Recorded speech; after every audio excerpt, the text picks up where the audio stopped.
దేశవ్యాప్తంగా సంచలనం రేపిన పూణే కేతన్ హత్య కేసు దర్యాప్తులో కీలక పరిణామం చోటు చేసుకుంది. ఈ కేసులో పోలీసులు సీన్ రీకన్స్ట్రక్షన్ పూర్తి చేశారు. ప్రధాన నిందితురాలు సియా గోయల్ను, ఆమె ప్రియుడు చేతన్ను విడివిడిగా లోహాగఢ్ కోటకు తీసుకెళ్లిన అధికారులు కేతన్ను ఎలా లోయలోకి తోసి హత్య చేశారనే ఘటనను పునర్నిర్మించారు. కోటలోకి ప్రవేశించిన నిమిషం నుంచి హత్య జరిగే వరకు జరిగిన ప్రతి అంశాన్ని నిందితులతో రీక్రియేట్ చేసి కీలక వివరాలు సేకరించారు. ఈ సీన్ రీకన్స్ట్రక్షన్తో కేసు దర్యాప్తులో మరిన్ని ఆధారాలు లభించే అవకాశం ఉందని పోలీసులు భావిస్తున్నారు.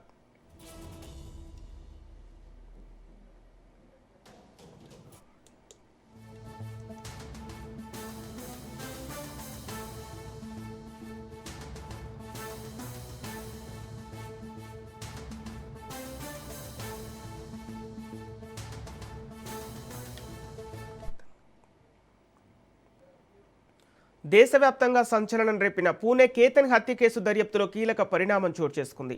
ఈ కేసులో పోలీసులు సీన్ రీకన్స్ట్రక్షన్ పూర్తి చేశారు. ప్రధాన నిందితురాలు సియా గోయల్ను, ఆమె ప్రియుడు చేతన్ను విడివిడిగా లోహాగఢ్ కోటకు తీసుకెళ్లిన అధికారులు కేతన్ను ఎలా లోయలోకి తోసి హత్య చేశారనే ఘటనను పునర్నిర్మించారు. కోటలోకి ప్రవేశించిన నిమిషం నుంచి హత్య జరిగే వరకు జరిగిన ప్రతి అంశాన్ని నిందితులతో రీక్రియేట్ చేసి కీలక వివరాలు సేకరించారు. ఈ సీన్ రీకన్స్ట్రక్షన్తో కేసు దర్యాప్తులో మరిన్ని ఆధారాలు లభించే అవకాశం ఉందని పోలీసులు భావిస్తున్నారు.